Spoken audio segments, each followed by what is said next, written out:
jumpa lagi dengan Mr. Yanto dalam pembelajaran pendidikan agama Katolik untuk kelas 6. Pada kesempatan hari ini kita akan belajar tentang Nabi Amos. Nabi Amos dikenal sebagai pejuang keadilan. Siapakah Nabi Amos? Apa yang dia perjuangkan? Kita bahas bersama-sama. Oke, kita mulai. Baik, Nabi Amos.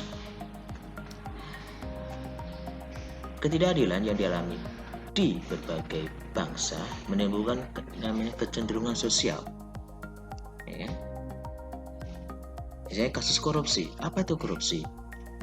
Korupsi adalah penyalahgunaan uang negara untuk keuntungan pribadi atau orang lain. Kemudian kolusi. Apa itu kolusi?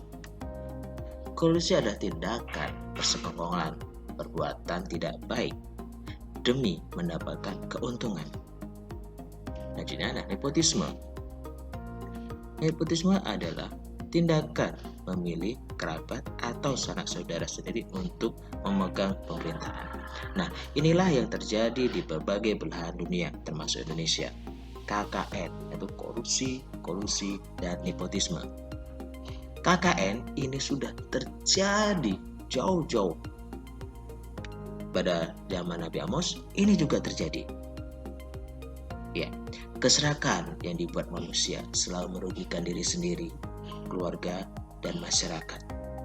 Hal ini pernah terjadi dan sangat hebat pada bangsa Israel, terutama pada masa Nabi Amos. Nabi Amos diutus Allah untuk mengingatkan bangsa Israel tentang ketidakadilan yang justru terjadi pada zaman kemakmuran pada waktu itu.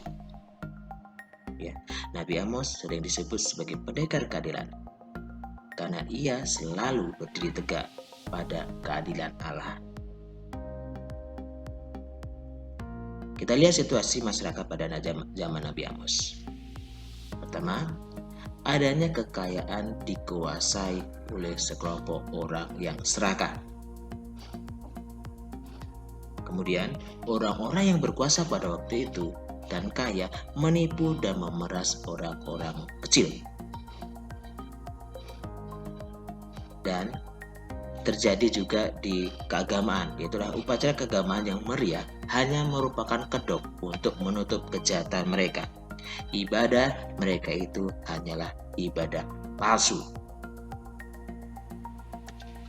Nah, dalam situasi tersebut, Nabi Amos meminta mereka untuk bertobat kembali kepada Allah, membenci kejahatan dan mencintai yang baik serta menegakkan keadilan. Nabi Amos sebagai penyambung lidah Allah, selain mengancam, menegur perilaku orang Israel yang tidak berkenan kepada Allah, juga menunjukkan jalan keluar yang harus ditempuh untuk menghindari hukum Allah, yaitu dengan melakukan pertobatan yang mendasar. Nah, apa yang harus mereka lakukan? Apa yang harus dilakukan oleh para bangsa Israel pada waktu itu? Yang pertama, para pemimpin bangsa harus menyintai yang baik. Kemudian membenci yang jahat. Dan yang tidak kalah penting adalah menegakkan keadilan. Nah, ini yang disampaikan Nabi Amos di dalam Injilnya. Ya, di dalam Amos pasal kelima ayat 15 sudah ada di situ bagaimana kita harus bersikap. Amos pasal kelima ayat yang ke-15 mengatakan bahwa bencilah yang jahat dan cintailah yang baik, dan tegakkanlah keadilan di pintu gerbang. Mungkin Tuhan Allah semesta alam akan mengasihi sisa-sisa keturunan Yusuf. Inilah janji yang diberikan oleh Amos. Janji yang diberikan oleh Amos kepada bangsa Israel jika mereka bertobat. Nah, baiklah anak-anak, penjelasan Mister cukup sekian untuk Nabi Amos. Tugas buat kalian adalah kerjakanlah LKS halaman 31 sampai 33, Roma 1 dan 2. Kerjakan di LKS.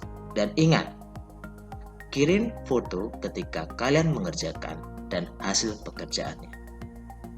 Mister ulangi sekali lagi, kirim foto ketika kalian mengerjakan dan hasil pekerjaannya. Okay. Terima kasih, thank you very much. Ya, penyampaian Mister pada hari ini, Mister cukupkan sampai sekian. Terima kasih atas perhatiannya. Jaga terus kesehatan. Sampai jumpa. Bye.